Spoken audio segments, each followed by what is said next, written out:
Welcome to Book Nook. We're the Lorehounds, your guides to the archipelago of Earthsea. I'm David. And I'm Marilyn. And this is part 2 of our coverage of the 4th book of the Earthsea series, Tehanu, by Ursula K. LeGuin. In this podcast, we're going to discuss chapters 7 through 10, and we've got one more episode to finish the book, which will come out conceivably next month. We will start off with some spoiler-free conversation about our thoughts on the section in general. Following a quick break, we will move into a deeper conversation about the plot and major themes presented. While we enjoy discussing the book amongst ourselves, we also want to hear from you.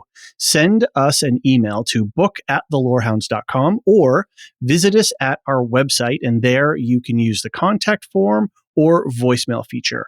We've also got a Discord server. We really have a fun and welcoming community and a dedicated channel for the Earthsea conversations. You can see a link in the show notes below. For ad-free versions of this and all of our podcasts, check us out at patreon.com/thelorehounds. I'm going to share more about our Patreon as well as our scheduling notes for us and our affiliates at the end of the podcast. And if you have a moment, we'd really appreciate it if you would share your thoughts about the podcast. Ratings and reviews help others find the podcast, and we're grateful for any reviews as they help us make the podcast better. Now, you probably have noticed that John is not with us tonight. He had some unexpected family stuff, and I assume that he will be back with us for the last part of the Tehanu book. Other than that, let's quickly recap where we are with the Earthsea and our coverage plans. Mm-hmm. So far, we have read the first 3 books in the trilogy. Wizard of Earthsea, The Tombs of Atuan, and The Furthest Shore. So we're in the middle of Tehanu, which is the 4th book, which was written in 1990. And she had written the first 3 books in 68, 71, and 72. So there's a big jump, a big gap.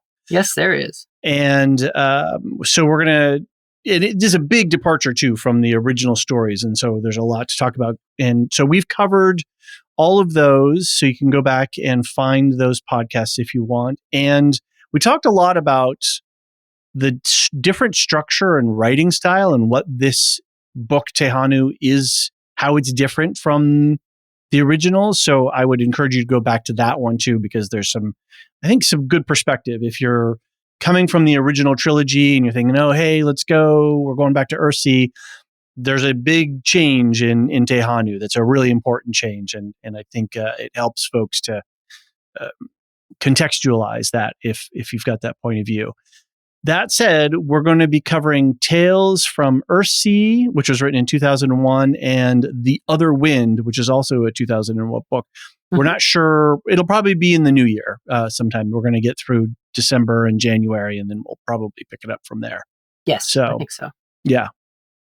Great. So, Marilyn, what are your thoughts from this second part of Tehanu, chapter 7 through 10? I think these are good markers too. The 1 through 6 and 7 through 10, they definitely feel like natural, internal structural things happening as well. So they're good places to break. Yes, I feel as though last time we had finished with the end of Act 1. Mm-hmm. Yeah, that's a good way to put it. Acts. And so now we're in Act 2, and we're going to get through most of Act 2 tonight. The pivot chapter 11, kind of finishes up Act 2 and starts Act 3. Okay. And I can't wait to get to it. But it was so good and so juicy and so full of stuff. I said, no, we can't possibly cram this into this. We have to start off the next session. Right, start off fresh. Yeah, I had to restrain myself from just continuing on into chapter 11 when I got to 10. I held myself back. Good for you. Good for you. I can. Well, I think I don't know if I could have passed that test when I was a kid, but when they put a cookie out and they say if you if you wait however long, you'll get 2 as opposed to 1. Right. Delayed gratification. Yeah, I think I finally learned that lesson. How old was I when I learned it? So, yeah. So we've been introduced to all the major characters by now, and now it's time to learn about them, both friends and foes, and to learn more about them. We even get to see one major character that hasn't visited Gaunt until now, so that's going to be fun. Right. And I particularly enjoy that we get to see some more of Tehanu. I mean, she was still pretty much wrapped up in herself for the first couple of chapters, but now she's starting to open up and we're beginning to see more of her point of view and how Right. she reacts to things. And that's I'm glad for that. It's very interesting. We also learn the answer to one long-standing mystery that goes all the way back to A Wizard of Earthsea. So that'll be fun to finally reveal. Mm-hmm. Right. And we get deeper into the ideas about gender and power. Right. So. Which this book really is, as I said before, very different from the first three, which were a very traditional, not traditional, but it was strong in the coming of age story, the call to, the hero's call to, action, all of that stuff. And this is a very different point of view. It moves the camera into an entirely different set of characters and focus. Mm-hmm. And it is really, I can understand why when I did pick up this book in the mid 90s and I was excited to read, let's go back to Earthsea. It's like, nope. Because she really does take on some difficult issues head on. Yes, she does. In this. And if I can see why at that time when I wasn't prepared for that and my expectation was different, why I bounced off it at that time. For sure. And wasn't prepared for what she was trying to explain to me, right? I was like, I couldn't hear her. Just like, and that comes up in this story is people who can't hear each other.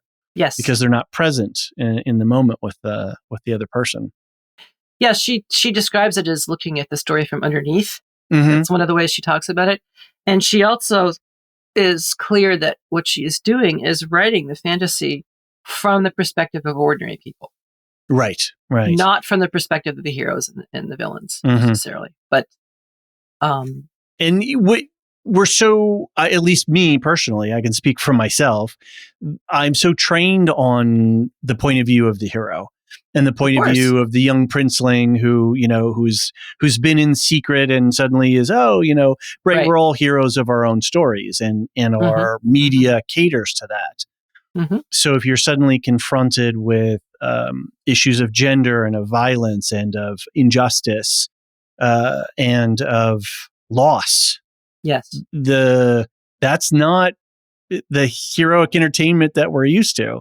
That's not the superhero winning the battle at the end of the day. So for whatever minor troubles that they have to go through to get to that point, this starts right on the ground, right there from ordinary people point of view. Right. We're not accustomed to widows being heroes or children being heroes or witches standing in for good people who do good things and actually bring healing. All of those things are, and particularly it's difficult, I think, from the perspective of 2023 to be looking back to 1990 because that's a long time. And particularly in the history of gender relations and understanding of gender, a lot developed and changed. So even though the 1990 book that she came out with was a massive change from 20 years before, we are now even further along. Right. And we have to keep that in mind too. I can particularly remember that those early to mid 90s, it was a big conversation, at least where I lived in Seattle. Yes. And, going to community college up at Seattle Central Community College and Capitol Hill, which is a vibrant urban, neighborhood. A lot's changed to what it is now, but back then that certainly was a big place. And so, questions of gender and of identity and of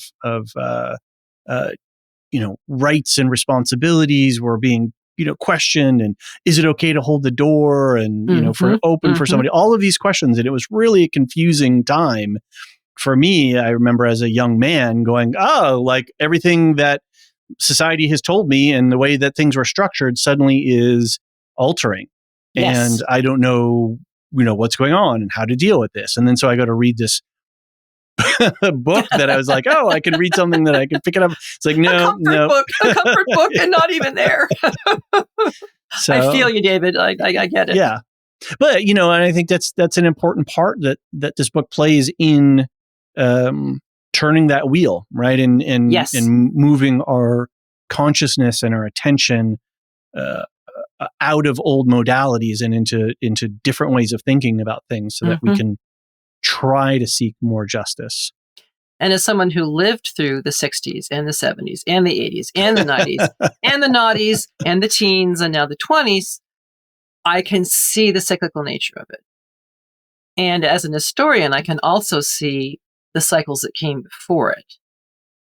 So the fact of change is not new. It's how it's changing and who gets to be part of that conversation. Right. And so if you are not part of it, then suddenly you're confused about whether or not you should hold door. Mm-hmm. Right. But what was fermenting now in this time was men were starting to have conversations. Right. And I remember. As well, in separate groups. And that's what Iron John was about. Yes. Fire in the Belly and all those kinds of things, which was necessary before the different genders could come together and say, okay, we've both recognized some things. Now, how do we come together and move forward in all this? And, it gets rocky sometimes, but it's good work. And it's all within a modern context because it's not like gender hadn't been dealt with before and worked on in different cultures in prior times. The Greeks, I'm just thinking from a Western Civ standpoint. Sure. Roman and Greek attitudes about gender and gender identity. Or I think there's there might be some material to look back towards it in terms of Native American culture and multiple gender identities being available. Yes. Where sort of post World War II, a lot of that seems to have been scrubbed. A lot of that has been, altered or become inaccessible. I don't mean to segue too far off here, but I remember when we were trying to understand more about breastfeeding when our daughter was born and learning all of that stuff and everything, there's just a lack of knowledge because at some point, culture just, certain cultural imperatives came in and cut things off and bifurcated and said, before is not something that we're talking about. We're going forward from here now. And so those oral traditions and family traditions and the, wide cultural practices just got scrubbed. And I think when we talk about, and I have not studied gender from an academic or historical standpoint. I'm just sort of a person. I could just imagine there's probably a whole world of stuff that the gender studies folks have access to about the construct of gender. Right. That, we just are void of in a modern context. Well, you used the word scrubbed. And as an historian, I can tell you that there are plenty of stories from way back of, bigendered human beings operating in the 1700s. Right. Or women dressing as men or, and people are starting to uncover those stories. I suspect that, the boom came down probably in the 1950s. Yes. Yeah. And we've slowly been coming back from that ever since, as it were, and moving forward. And now, developing what to us are new ideas and concepts, right? It might have been happened, the wheel might have turned 3 or 4 times like this. That's right. But we're living in the here and now. Right. And so for us, it feels new and fresh and different. Can I say from our last episode, one of the things I loved the most was hearing you and John talking about how you probably changed more diapers than your fathers ever even saw. Right. That's just a perfect exemplar of the kind of thing we're talking about. Right. And I think, too, that's why literature is important and reading literature together and talking about it together, even though we're kind of this weird podcasting is a few to many, I guess, model of the way that we're broadcasting because we're having a few of us are having a conversation, but we're broadcasting this out to many. And in so creating this sort of parasocial relationship for the conversation. And as a listener of many podcasts, it's also very important to me because I get news that way. I get to understand other important issues that are happening. And so being able to read a book and a series that Ursula K. LeGuin wrote and think about it and talk about it and share these thoughts and experiences is so important to that unscrubbing or, of bringing back to life or I don't know if these are the right words to describe it because the information's there. Right. it's just become inaccessible for whatever reason. And it's through these kinds of conversations that it can become accessible again, right? Or and that people can discover it. We never bothered to ask the questions because we never knew that we the didn't know what we didn't know. Be asked. Yeah. And we didn't know what we didn't know. Yeah. Yeah. Yeah. And I love the fact that with the medium of podcasting, I have the privilege of listening in to conversations with people who I will never meet, whose life experiences I will never have. Right. And their generosity of being willing to put that out to the world is something I can benefit from. At the same time, we also form communities. The wonderful community that we have on the Discord channels, not just with Earthsea, but with all of the different things we're talking about. Right. Or the Prancing Pony podcast community that I'm also a part of. Right. It's a new way of relating, but I think it's a very potent one because it takes us outside of our own narrower experience and introduces us to that wider world. Yeah. It's a very interesting experience to be in this place. But anyway, back to the story. Yes. Let me just say that for those people who are thinking, oh, no, I really want to carry on with this. Let me just say there is some sailing in this section of the book. We do get to sail on a really wonderful ship. And that's recover. Go ahead. Yeah, I was going to say that these chapters 7 through 10 really also felt like the storm clouds gathering. And as you said, we've got characters, we've got some people in place, some things are starting to happen. And so again, it just feels like we're building and building. And so I'm waiting for, and I believe in it was chapter 8 where there was some, it's chapter 10 even. It was, there was some drama and tension happening with. Absolutely chapter 10.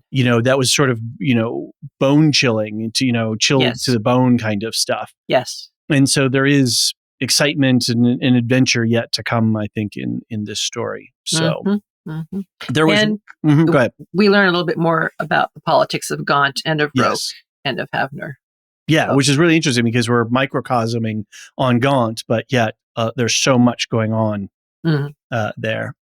There was one thing, too, I wanted to mention, and what we can talk about it later. Besides all this foreshadowing that's going on, there was a really interesting parallel to Tolkien, and there's parts of this that reminded me of the Scouring of the Shire. Say more. I can't without spoiling, so I want to wait until after the break, but we're definitely going to talk about it. But there was this interesting, and it goes into this question of justice and who embodies justice and how is justice, how do we bring justice about? And how do we bring it down? I don't like those directions, but that's how people talk about it. Right. Yeah. Down, quote unquote, to the quote unquote common person. How do we move? How do we get it out throughout society? Or, to all these places, all the nooks and crannies, and all the little valleys and hilltops. From the center of the world, which is in Havner, right, to the farthest shore. Yeah, to the Gauntish, to the goat herders of Gaunt. So, who are often known as pirates. Right. And are near the Kargish lands, right? So that they've also experienced. They not only are they mildly piratical, but they are also victim of reaving. In fact, that's how we first really met Ged's power. Exactly. In the very first book, when he had no training or anything of that nature and was a young teen. And he brought down the fog. Still managed to bring down the fog, which helped this small village of farmers and sheep herders and maybe pirates defeat a Kargish warband. Right. With pitchforks and so forth. Great. Well, let's take a quick break. And then when we get back, we will do a little synopsis. We'll talk about what we previously covered. And then we're going to break these three chapters into 2 parts. And we're going to talk in and around the themes of those things. So we'll be right back.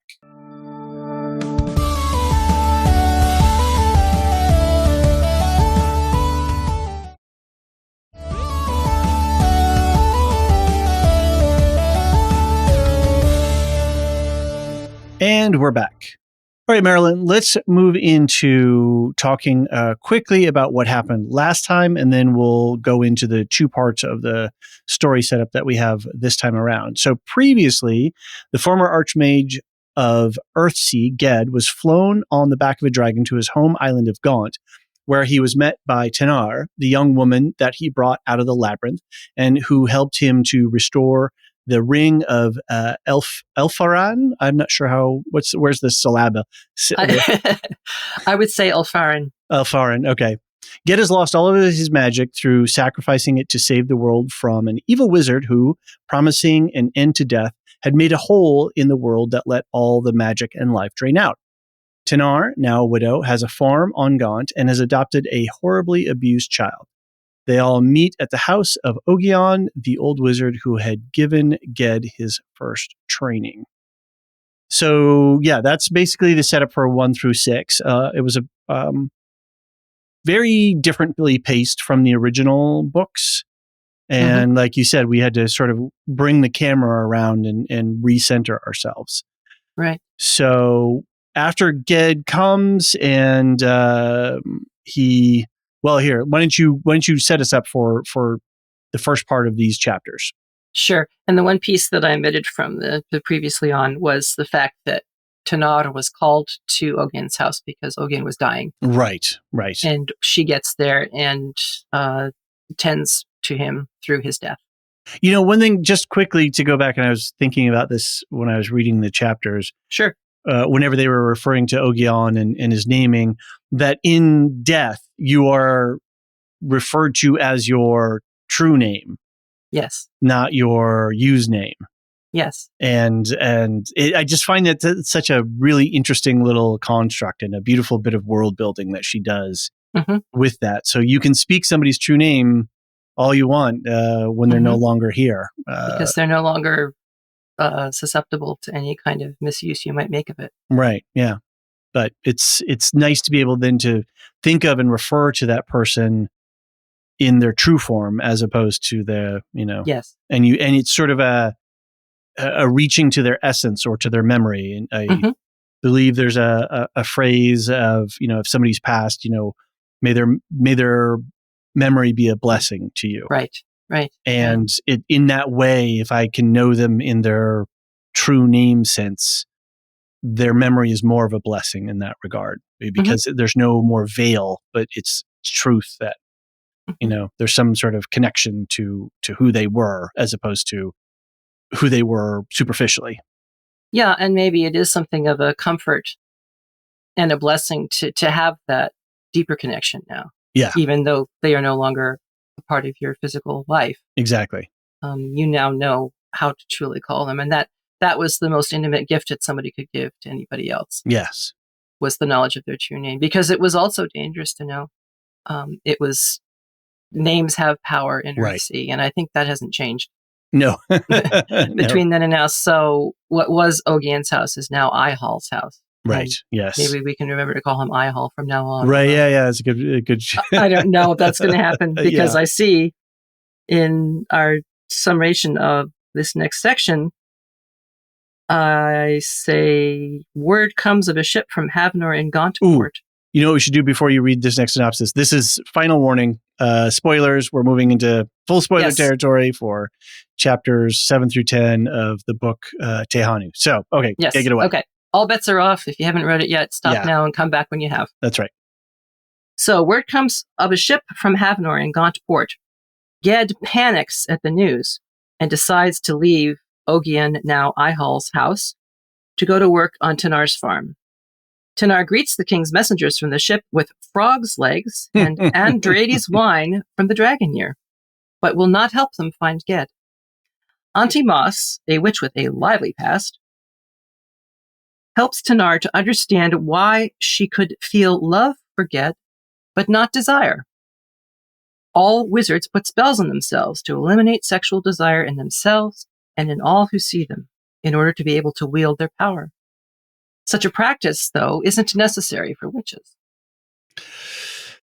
So this whole section and this conversation that Tenar and Auntie Moss have. I had to reread it several times, and I still don't think I even had the full meaning of it until you just summarized it here. I know. Like, mind blown. Yep. It's she spells it out explicitly in her essay Earthsea Revision, but okay, yeah, which I have not read. So yeah, but the way she presents it in conversation, you're supposed to realize that when Tenar, Moss listened and nodded at the words of wisdom, but after a slight pause, she said, "It's a queer thing for an old man to be a boy of 15, no doubt." Yes. Yeah, I didn't know how to mean? Yeah, what does that mean? But Tenar figures it out. Right. With a great many thoughts suddenly coming into her mind at once. "That's why," she said. "That's why I never..." Right. Yeah.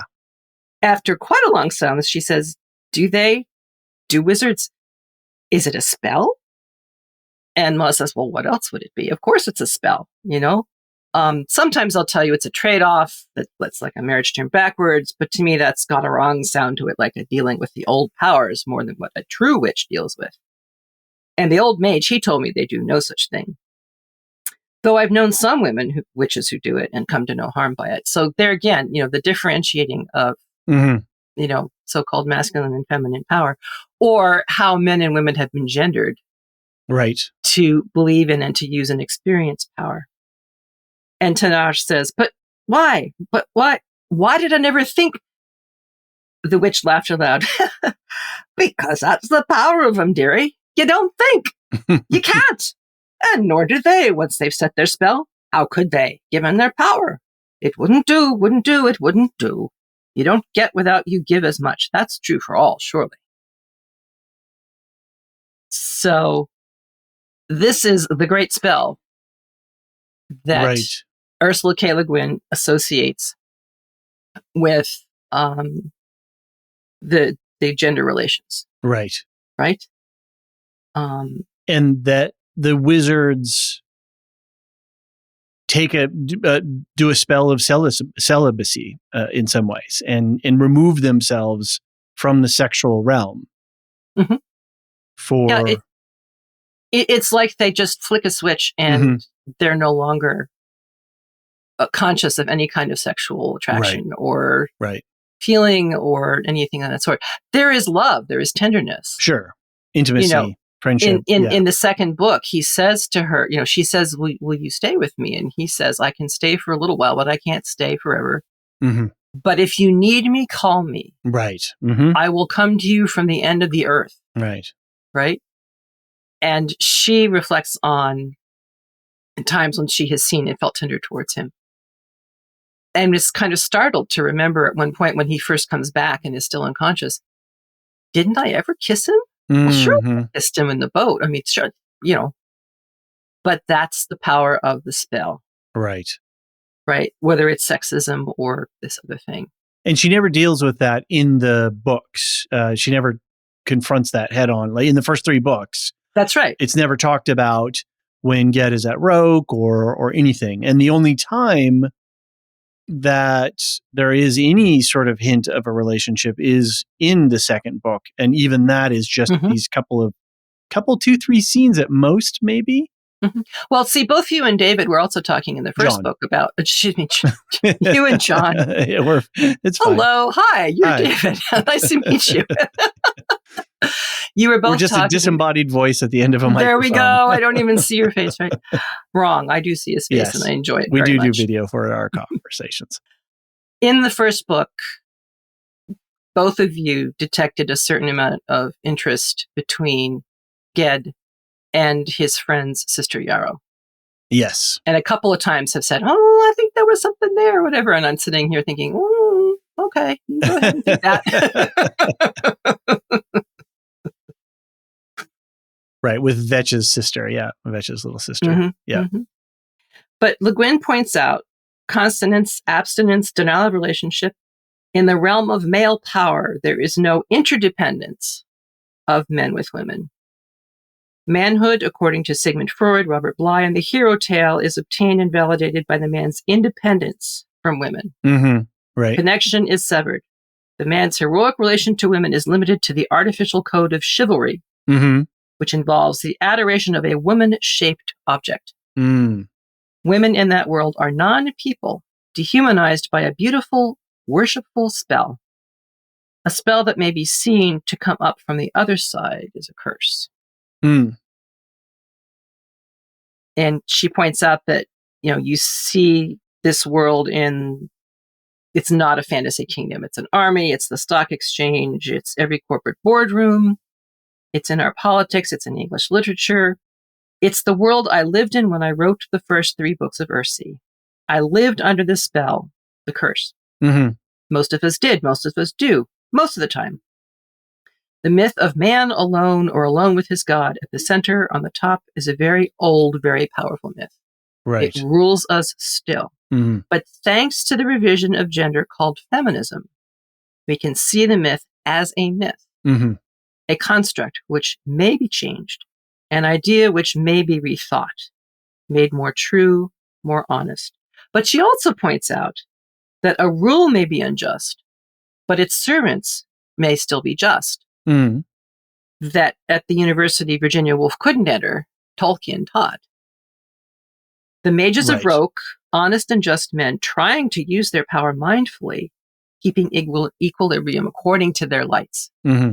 So it's too simplistic to say, ooh, evil men, good women, abused women. No.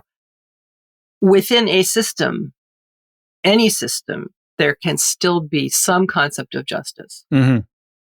And some concept of good and bad behavior. Right. But it's the power of the spell that you don't even think about it. Mm-hmm. It's just, quote unquote, the way it is. Mm-hmm. And I love the way LeGuin realizes this dynamic and encapsulates it in a magical system. Right. And makes it into a spell which is so potent, and its potency is demonstrated by the fact that you never think about it. Right. And when Tenar has that thought, oh gosh, we never even kissed him. How much did we even touch? Mm-hmm. She becomes aware. She starts to become aware that there is this spell in place. Mm-hmm. And then it's interesting later, in the later parts of this group of chapters, when Aspen tries to curse her. Mm. And the way that curse takes on its embodiment, which is a kind of inner monologue that is a negative, internally tearing oneself down. Oh, I'm not worried. All of these negative thoughts, which we all possess, and we try to learn to master. Right? There's a inner monologue that's always questioning ourselves and our worth and our value and all of that kind of stuff. And we have to learn it for a voice, and we have to learn how to manage that voice. But anyway, that's a whole separate thing. Sorry, I'm getting a little digressing, but just to think about this question of gender and gender norms as this spell that we don't even see. And then part of the spell that a male wizard levies against her is to try to box her back down into a small space. Yes. And to make her feel less than she feels of herself. To feel shame. Yeah. And self-loathing. Right. And the only way I can heal myself is to kill myself. In effect. Right. She uses the image of burning. There's a lot of images of burning in this book. There are. Let's be clear about that.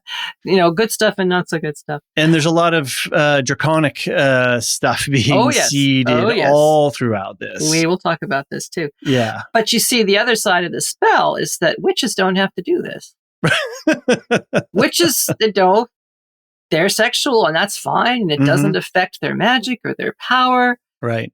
Sometimes it enhances it. Some witches choose, abstinence and solitude and all that. And Tenar doesn't understand this and is surprised when Ma says, no, I didn't have to give up any of my power whenever I had a man.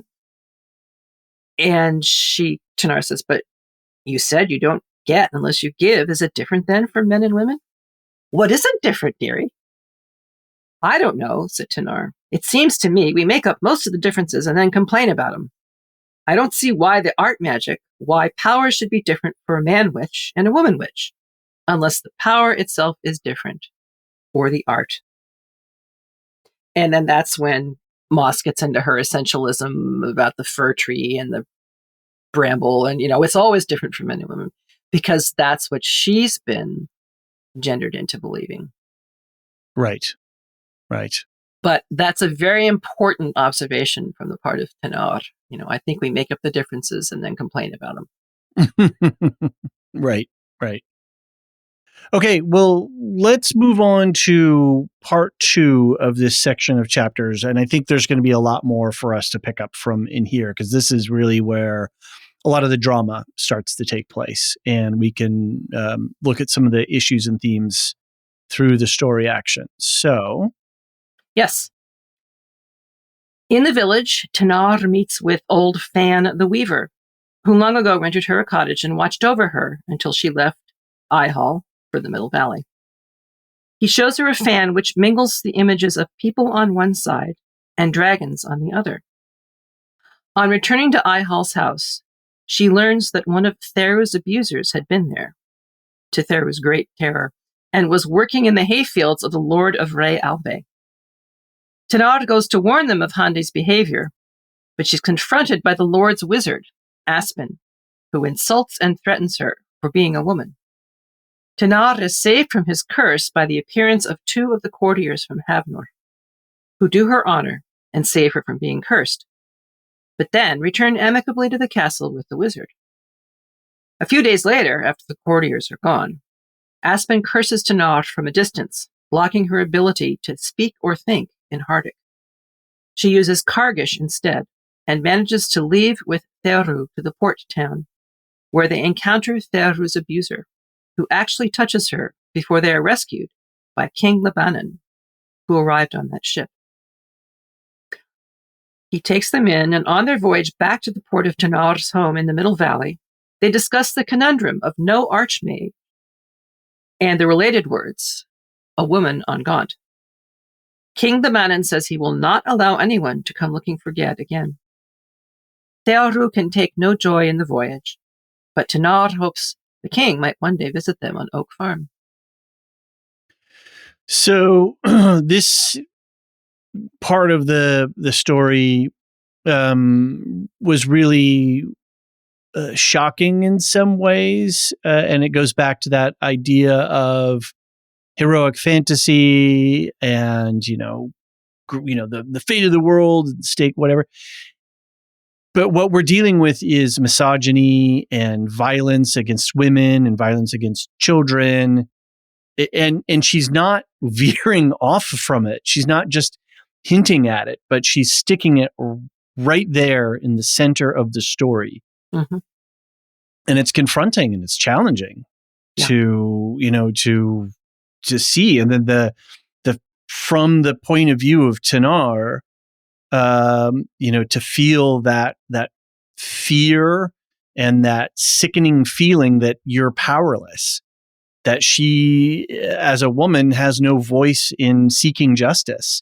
Mm-hmm. And it's only by, whatever, the fates, the wheel weaves, I don't know, however you want to, Arugula, whatever, that she meets the king on the dock and he takes her in, 99.99% of the other times, that's not happening. And that's Handy and his ilk win. Yeah. Or it just gets so ugly and convoluted that, that they still win. And so this question of, and it was really interesting to hear Tenar think and speak about being eaten and fear and feeding and being hungry. And we're not going to feed him. We're going to starve him. But yet that's a lot of great thought and a way to sort of psychologically bolster yourself. But then the reality is that when he's able to touch Tenar, it shatters a year's worth of work that she was doing to rehabilitate, to heal, to work with the healing of Theru. Yeah. By one touch, right? Yeah. All gone. Yeah. Yeah, and one of the things that I don't think she addresses as openly as she might is Tenar had promised Yes. Tehanu Yeah. that he will never touch you again. Right. And even the first time I read the book, I thought, oh, you can't do that. Don't make those promises. You cannot make that promise to her. And sure enough, it's broken. Yeah. And so now you have a whole nother series of problems to confront. Mm. How do you explain? And how does Tenar even explain to herself why she ran, why she was so afraid? You know, there were people over the deck. What could you do to us? But we are trained to exactly the response that Tenar made. We are gendered into it. Mm-hmm. Right. And again, this is the strength of the spell. Right. You have a woman who is a priestess of the Dark Ones and who is a wife and mother and who knows about care and all these, and is Tenar of the Ring. You know, she's literally famous throughout the islands. Right. And she looks different from everybody else. Like she's not, you know, this is a, you know, and yet she's powerless in face of the sociological structures that give the man power over his wife and children, property, right? Right. And even granted that she had been under a spell, right? She knew that it had cleared the further away she got from Ray Albie. So that was Did he place the spell on the house or on her? I would say the spell was placed on her, but it was triggered in the house. Okay. And the closer she gets to the castle, the stronger the spell becomes. Right. Yeah. Right. That's my interpretation of it. I'm not sure what LeGuin would have said. Okay. Anyway.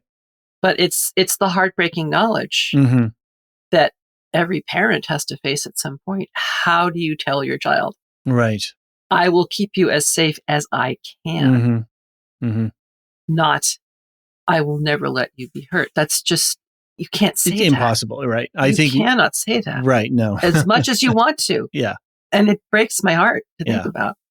Right, no, and that's part of our job as parents is to prepare our children for the world. And at some point, you have to start having some very real conversations with them about what the world is. And I think that's really interesting when Theru is playing with the little bone figurines and she gets the dolphin and this sense of world and magic that children have with their stuffed animals and toys and stuff. I was walking to school today for school pickup, and a father and I must have been a kindergartner were walking up the hill, and the little girl had this black stuffed animal, looked like a cat, maybe a cat-like creature or something like that. And for her, that was her world as she's walking, and all that was just all that was there for her was holding on to this little stuffed creature. I mean, my good Lord, just directly above me, we have so many stuffed animals in my daughter's room, that populate her world. It's interesting because as she's getting older, they have less and less potency because, the mind starts to widen out and can take in the world in bigger and bigger bites. But yeah, those little talismans are so, they don't, the world isn't there for them in that way. They can't hear or see beyond certain things. At the same time, I think toys represent the beginning steps toward understanding that you do have agency. Exactly. You are in control of the world of the bone people. And that's what she was showing us with that, I think, in that scene. I think so. Yeah. I think so. And, Tenar is quite clear that this is a mysterious world to her. But to Theru, there's a sense of endless possibility. It's living. Yeah. And when she is in charge of, for once. Exactly. Yeah. Everything else in the world, she, right. feels she has no control over. But this is where she can start to begin to learn what it is to express agency herself. Right. Right. And for somebody who had their agency horrifically abused and taken away, and her autonomy and her agency and her bodily integrity so grossly violated. And trust completely shattered. Right. That's by the people that you're supposed to be trusting. Exactly. I think that's probably the single biggest magic, for lack of a better word, that Tenar was able to accomplish was to teach Tehanu that she could trust her. Right. That she would be trustworthy. But then along comes the gender system. Right. Along with some really evil magic. And it all snaps. Can I read one of my favorite moments that happens prior to this moment? Sure. Yeah. This is the when she first encounters Aspen in person, and he is talking to her. Did you think I did not know you for a witch? When I saw that foul imp that clings to you, do you think I did not know how it was begotten and for what purposes? The man did well who tried to destroy that creature, but the job should be completed. You defied me once across the body of the old wizard, and I forbore to punish you then, for his sake and in the presence of others. But now you've come too far, and I warn you, woman, I will not have you set foot on this domain. And if you cross my will or dare so much as speak to me again, I will have you driven from Ray Albi and off the Overfell with the dogs at your heels. Have you understood me? No, Tenar said. I have never understood men like you. That is the line, I think, that at some point in their lives, every single woman would have loved to have said to a man, but could not afford to. Right. Could not afford to. Right. Unless systems were different. But I kind of doubt that they would be, because even now, that would be a very difficult thing to speak out. Yes, it would. Know, to be and still be not be labeled hysterical or emotional or there's a whole raft of stuff that you could label somebody with that to diminish and to depower them. To demonstrate defiance is to invite punishment. Right. And that's what she does there. And that's when she almost got cursed by him out in the open. But those two courtiers come along and, oh, dear, no, we can't have this. This won't do. So he resorts to the hidden curses, First he tries from a distance, and that she's able to deal with. Right. Or Arha is able to deal with. Right. But this next one, something in the room about the location, far more potent. And I think that's a lot of what disempowers Tenar. Right. Because what more horrible thing can you think of than to not be able to think clearly? Mm-hmm. And I think of, people who suffer from dementia and all that sort of thing. And, this is the same sort of feeling of, how can you be in the world without being able to think? But she has Kargish. She has Arha. She has all of her former selves. And this is the moment when Arha steps forward and introduces her to Kargish. Right. And she manages to escape. So going back a little bit around when I mentioned, before about the scouring of the Shire. Yes. And this idea of justice and how justice is embodied or brought forth. And, with with Handy and with Aspen, here's Ogion's house, here's Gaunt. We've known this place is sort of a, reasonable town. It's not Realby. The manor has always been a little bit funky. There's something weird going on up there, but they kind of keep to themselves. And so let be. Yeah. And here we have beautiful vistas and, looking down onto the port city and all of this sort of stuff. And yet we encounter it near the beginning when Theru and Tenar are coming to Ogion's house, and they encounter those three men on the road. And then with Aspen and Handy, that there is no justice or there is no justice available to people. Justice isn't accessible either in form or in function. And so in Tolkien, when it's Merry and Pippin go back, they find that the Shire is under siege, right? Even though the big battle has been fought, the Dark Lord's over, the ring is destroyed. Yeah. That doesn't mean anything because there's still bad people out there. And they then are able to bring justice to the situation because they've fought and they faced death and they have the moral strength to, challenge the ruffians that have, come into the Shire. Mm-hmm. But they're there because there is no justice. There is no king's justice. And so the whole idea in Earthsea here is with LeGuin is that there's a king restored and that they're going to bring justice to the world and to sort of set things in balance. Mm-hmm. But how do you do that? Yes. And how is that accomplished? And, right now in our modern context, just me paying attention to the news of just thinking about this idea of demagoguery versus institutional justice, right? Yeah. When where the law is embodied, it is codified.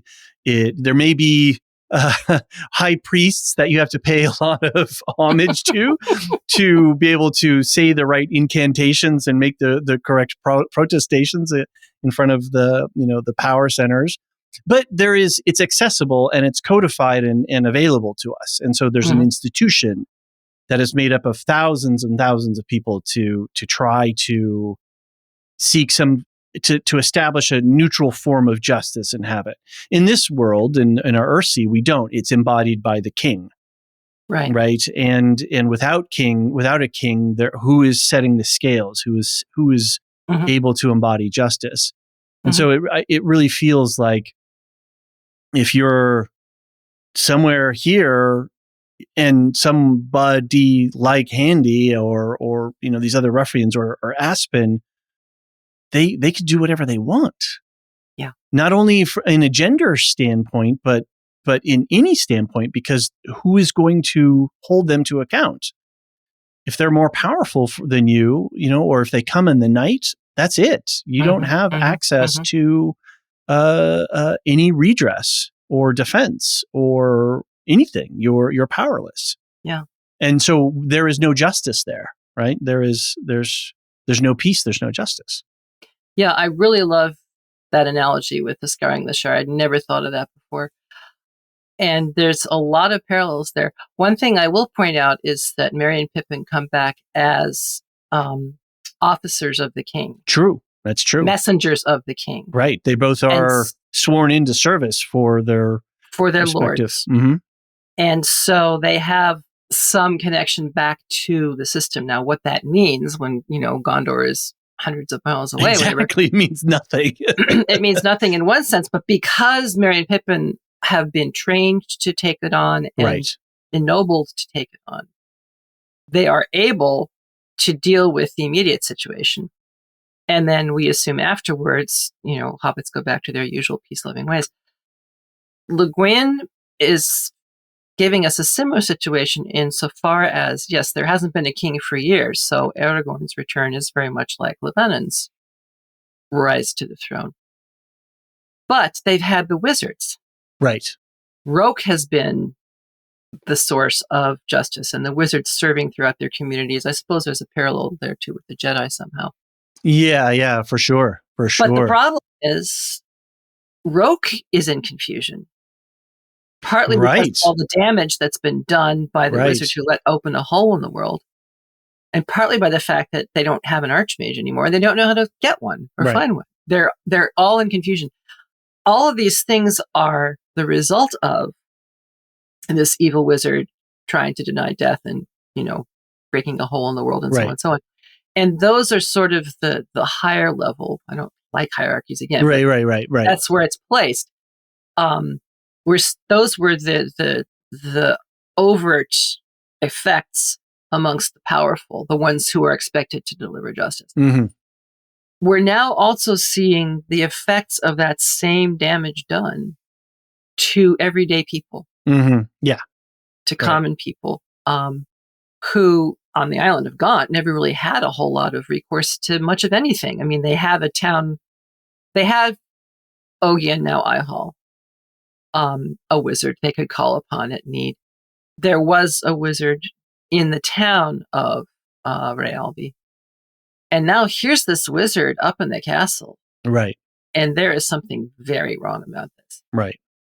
But there's no recourse. I mean, pirates are an open secret on Gaunt. Mm-hmm, mm-hmm. You know, it's their second biggest export after, I can't remember what the first one was.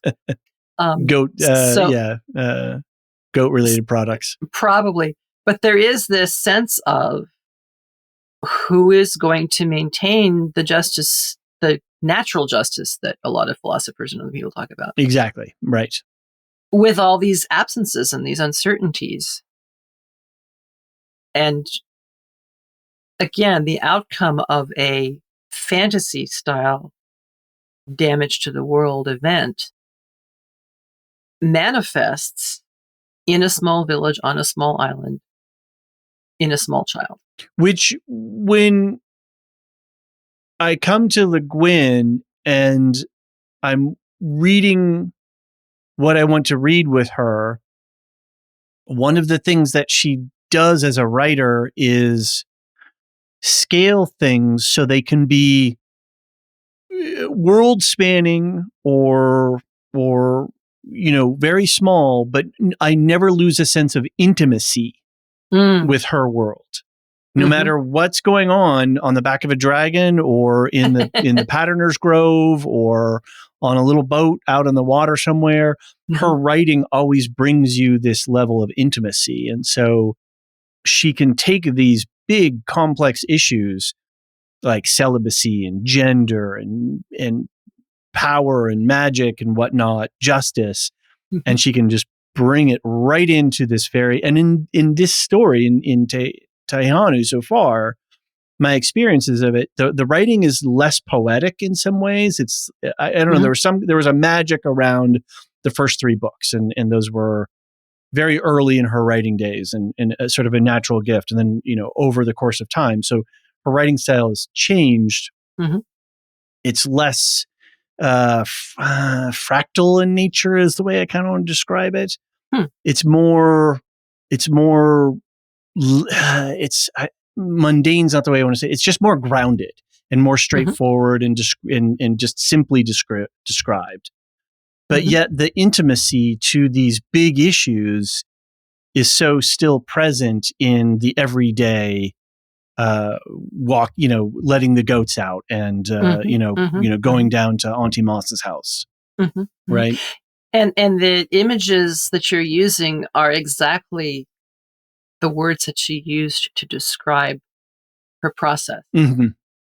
That she got off the dragon of the familiar tropes and the hero story and the things that she knew so well, and she walked on her own 2 feet. Interesting. And so it was no longer sailing with the mage wind in your sails. Right. It was 1 foot in front of the other to walk a 15-mile trek. Right. From your house on the cliff down to the harbor. Right. And she stumbled on her words, just like Tenar, because the dragon would put winged words in your mouth. Right. But suddenly you were rejecting. It wasn't hers in a way. It was not hers. Right. Or it was only partly hers. Right. And well, she was acting in the play. She was under the spell. Yeah. She was working what had been given to her rather than inventing something. Right. Of her own. Right. And she did it so damn well. Of course she did. Of course she amazing. did. And now she's inventing an entire new language. Right.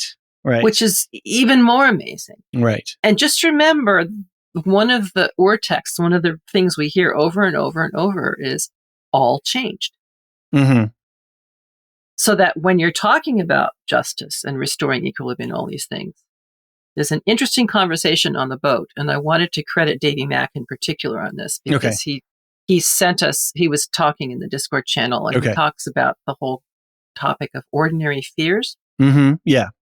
So this is a conversation between the Wind Key, one of the 9 mages of Roke, right, and Tenar and the king on the boat sailing back, bringing her and Teru back home. So the mage opens That one whom the Archmage and my lord defeated in the dry land, that cob, caused untold harm and ruin. We shall be repairing our art, healing our wizards and our wizardry for a long time yet, the mage said decisively.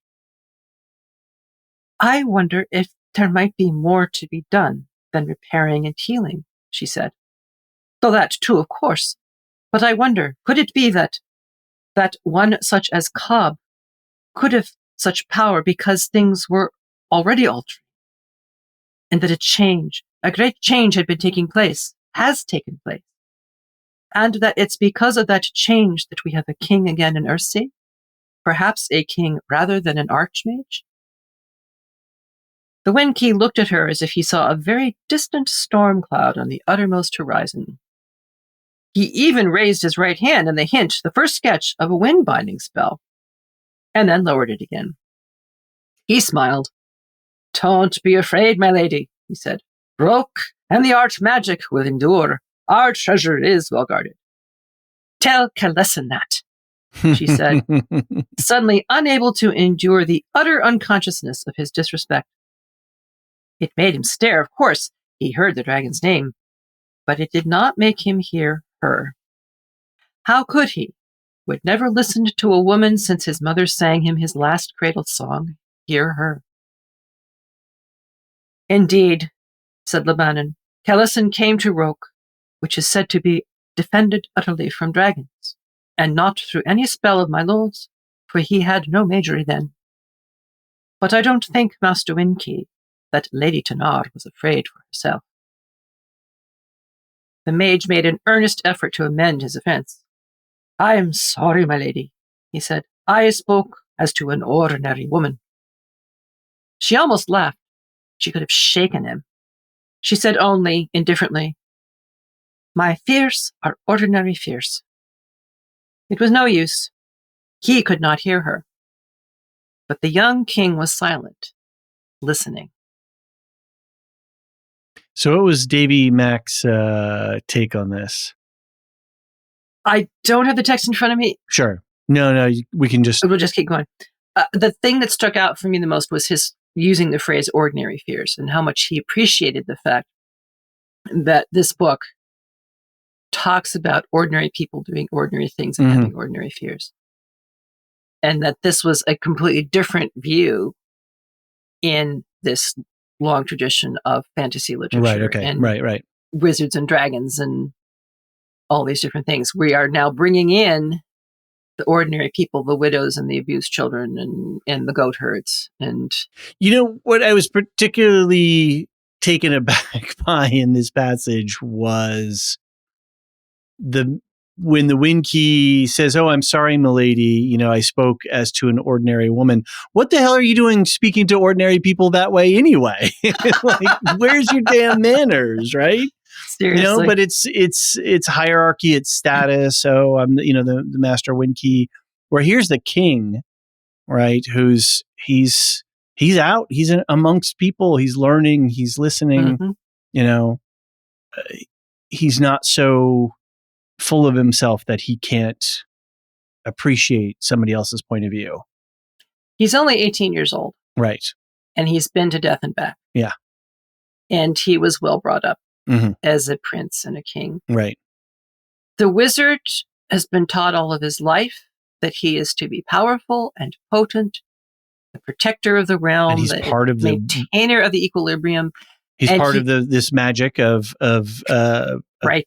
being removed from his gender, but enforcing the gender norm and roles. So, but also unable to imagine anything else. Yeah. Anything else, and reaching back to the things he knows, as we all do, but unable to hear from a woman, even from a woman as famous as Tenar, right? That things might be changing here. It may be that instead of restoring and repairing, you should be thinking about what has changed and what does that mean for us. What is so interesting that's just occurring to me now too, when she wrote The Tombs of Atuan as the second book in, 71, she had no idea that she was going to write Tehanu in Oh, Lord, no. 1990. Yet, Tenar, the eaten one, the little girl in the labyrinth who brings the ring, is the character in this book who is breaking, who is the one who is breaking apart or challenging these structures. I don't say breaking apart. She's just going, well, isn't there something else we can do? And the maid's like, they're every time she encounters a man of power, they get flustered by her because she's powerful. Yes. She is a powerful woman. And they don't know what to do with it. They don't know what to do with it. But the wild thing is that her character here in this book, she had no idea that back then in 71 that this character was going to be the voice of this alternate perspective. And so in a way was, Tenar was in her, in this cave, in this dark place, found her way out of the maze and into this other story where she could speak a bigger truth. Because when you are other, whatever your otherness consists of, you are outside a system, and therefore you can observe it in a way that people inside the system cannot. Right. But this idea of this fictional construct from 1971. Yes, I know. Coming around, and that is her other point of view that she was able to use to examine the system. But she had no idea in 1971 what she was doing, that this was going to be the result. Right? And she had the courage to pick up on it. Yeah. To take what she had learned in those 20 years. Right. And go back and say, okay. There's something here. There's a truth here. There's something here. And she didn't know what it was either. I don't want to say much more at this point because that's more the matter of the third of the book. Sure. We'll be covering next time. But keep that in mind. All changed. Okay. And what does that mean? Right. And teach her all. Right. Teach her all. Yep. Should we talk a little bit about Theru? Oh, yes. Let's talk about Theru. Okay. I love that she is now more of a person in her own right. And I think that's often true with children. I mean, you know better than I do because you have children, but the developmental stage to the point where suddenly you realize, oh my gosh, this is a person. Yes. With ideas and opinions and desires of their own. And the fact that Theru could even develop to that point is a more than minor miracle and a testimony to Tenar's power, which is not a power over, it's a power with, and it's an empowerment and it's love. So Ursula writes, again, this week I'm quoting her from this incredible essay, Earthsea Revision. To any of you who have the massive tome of all the Earthsea stories, it's the very last thing in the book. Do read it once you've read all of Tenar, Tehanu. There it is. Too many T names. Yes. Which book are just we like reading? the F and Elves, right? Right. Okay. So what LeGuin says is, Theru was the key to this book. Until I saw Theru, until she chose me, there was no book. I couldn't see the story till I could look through her eyes. But which eye? The seeing or the blind? So I'll just drop that in there for people to contemplate on. So on that, I'll grab a thread from there and tug on it a little bit. There's a lot of foreshadowing and seeding of, sign and portent. Very draconic in some regards. But then there was a scene that struck me when Tenar is brushing her hair and the static sparks are flying out, and Theru is seeing something. And on one level, you can simply go, oh, well, she's just a child and she's seeing something that's really cool, just like, breathing life into her bone toys or playing whatever little games. But is she seeing more? Is she seeing as a person of power can see other people of power and to see their auras or whatever energies that they're, connected to or giving off? And so it really, for me, was a, what's going on here sort of question. And then all this dragon stuff and, whatnot. So, and again, God, did I even finish Tehanu back in the 90s? I can't even remember. I don't even know what's coming. And so I'm just trying to pick up on the clues that are because she does do that. She lays out a bunch of little breadcrumbs that you can pick up for story stuff later. Yes, she does. So I also thought it was interesting about the kestrel circling and hunting. Yeah. And finally catching the vole. Right. Which they had been ensnared by the spell. Yeah. So, but anyway, what's up with Theru and what's up with the dragon stuff and what's up with the woman of Gaunt? There's a whole bunch of stuff she can weave there. And I'm, Well, here's the thing that sticks out for me the most in that scene. Mm-hmm. Theru was smiling, and Tenar did not know if she had ever seen the child smile before. Yeah. Theru reached out both her hands, the whole one and the burned, as if to touch and follow the flight of something around Tenar's loose, floating hair. "The fire's all flying out," she repeated. And she laughed. Mm-hmm. That's extraordinary. Yeah. This is why I say she's becoming a person. Right. Actually seeing her. Right. She's having thoughts and opinions of her own. She's reacting to things. She's reacting joyfully to things. Mm-hmm. Wow. That's amazing. Mm. Yeah. So, and Oya and Ihal saw something in her. Yes. So, there's this, it's a sort of, I'm just thinking about this, what you can hear from other people. If you're paying attention, what you can learn from them, like the king's listening, where the Master Winky can't hear what she's saying, or what can you see? If you have that gift of being able to see a person of power. Mm-hmm. He said, "They will fear her." And he said, "Teach her all, not broke." I don't know what he meant. How can I know? If I had stayed here with him, I might know. I might be able to teach her. But I thought, Ged will come. He'll know. He'll know what to teach her, what she needs to know, my wronged one. I do not know.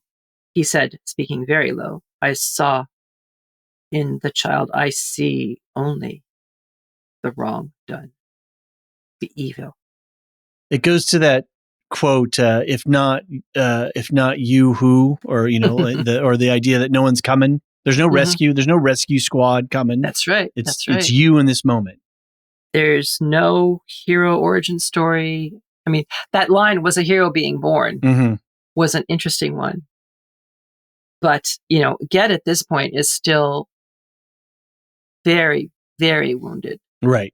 And we'll see more about that in the next section. And it's very hard for him to see anything beyond the evil and the ruin and all the rest of it. I did note, too, that she grabbed the books.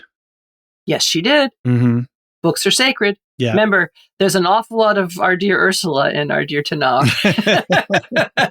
I saw that as Ursula peeping out there. It's like, no, don't leave the books. Yes. And you can feel the tension.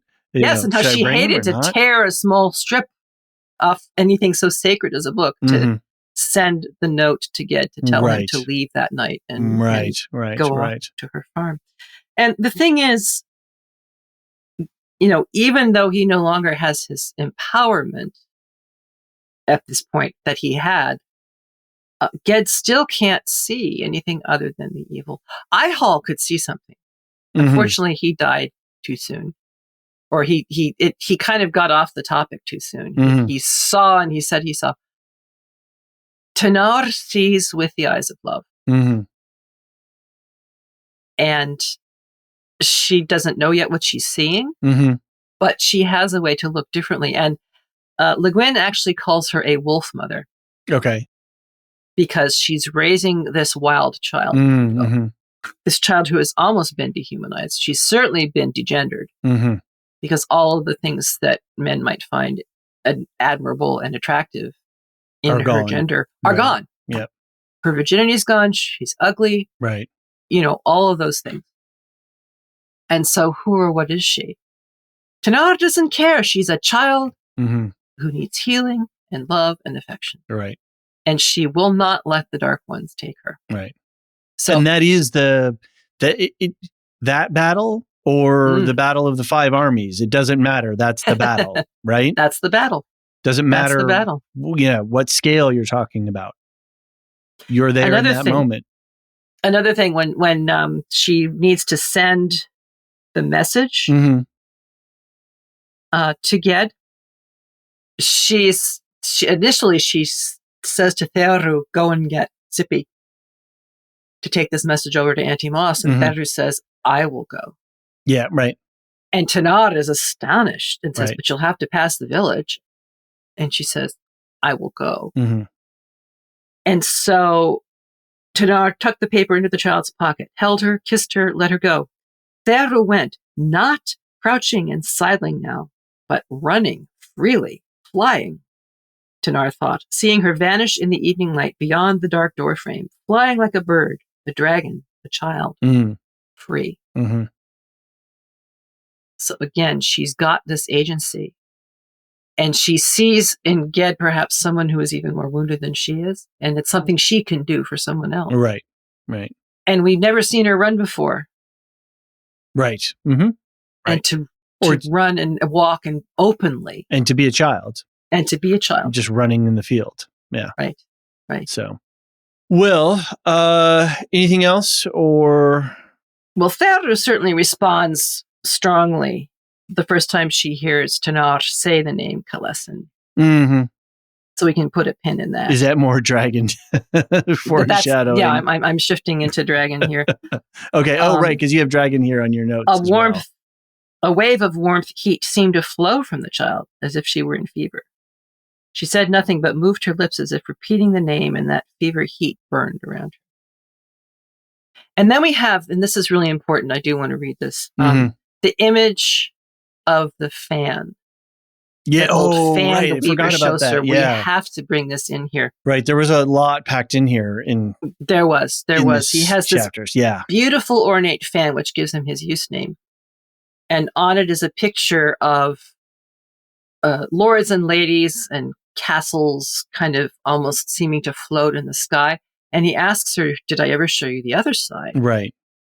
And she says no. And so she gets it down and flips it around. And on the other side are dragons flying through the air and with clouds and so on and so on and so on.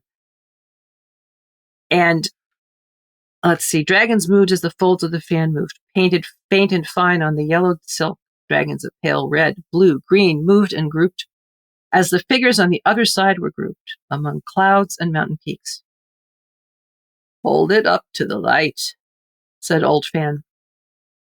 She did so and saw the two sides, the two paintings made one by the light flowing through the silk, so that the clouds and peaks were the towers of the city, and the men and women were winged, and the dragons looked with human eyes. You see? I see, she murmured. I can't now, but it's in my mind's eye. I don't show many that. 'Tis very wonderful. So, yeah, she's setting stuff up. She's setting stuff up big time here. Yep. And this idea of people as dragons, and I think there's that short story, Mr. Underhill. Well, I shouldn't say too much more, but yeah, there's. Yeah, I don't know. Okay, yeah, it's just she's playing with this idea of dragons and dragon spirit and dragon power and all kinds of stuff, and I don't know yet what to make of it all. And it seems like just a sort of an interesting, little fill-up or character drop or something, or an excuse for her to be there with Fan. Or right? whatever. No. She doesn't do small stuff like that. Inconsequentially. She does not. And yet you still have to kind of pay attention. Yeah. And in this run of chapters, there's a whole bunch of other stuff going on. And so it's this quiet little moment. And you're like, interesting. And then suddenly there's all this other stuff. And it's easy to forget that scene. Yep. So. Yep. All right. Anything else? Just be with us for the next episode Okay. and enjoy the ride, because Yes. it's intense and it's scary and it's delightful and terrifying. And don't worry, it does end well. It is fantasy novel after all. We need our heroes to win. Whether they are archmages of full power or aged widows or Right. injured young women. That's right. Well, we've got a bit going on over here in Lorehounds world, so I'm just going to do a quick round the world tour of our affiliates. Elysia is busy with a bunch of stuff. Her and Luke, you may remember Luke from their Silo coverage, are going to be covering a show called Beacon 23. We just pushed out a little intro to all the channels, setting that up, and her and Luke are going to have their primer episode out soon. So go subscribe to the Woolshift Dust feed to check that out. She's also going to be doing some book club stuff with Abby, who is also somebody who's been around and sort of recently joined. And her and Abby are going to team up on doing the Beacon 23 book. And they're also going to pick up on the Woolshift Dust book. So check out the Woolshift Dust book club on Patreon. Anthony and Steve just finished up their season of covering remake movies. They covered things like RoboCop, The Wolfman, Wicker Man, Departed, a whole bunch of stuff. They had a good time. And until they come back around with their next season of movie reviews, we have Severance in the mix. So we are expecting Severance Season 2 to be out on Apple TV sometime in early 2024. And so Steve and Anthony have already recorded a whole Season 1 recap, and we're dropping those on Fridays. And then once Season 2 starts, John and I are going to join Anthony and Steve, and we're going to do a 4x4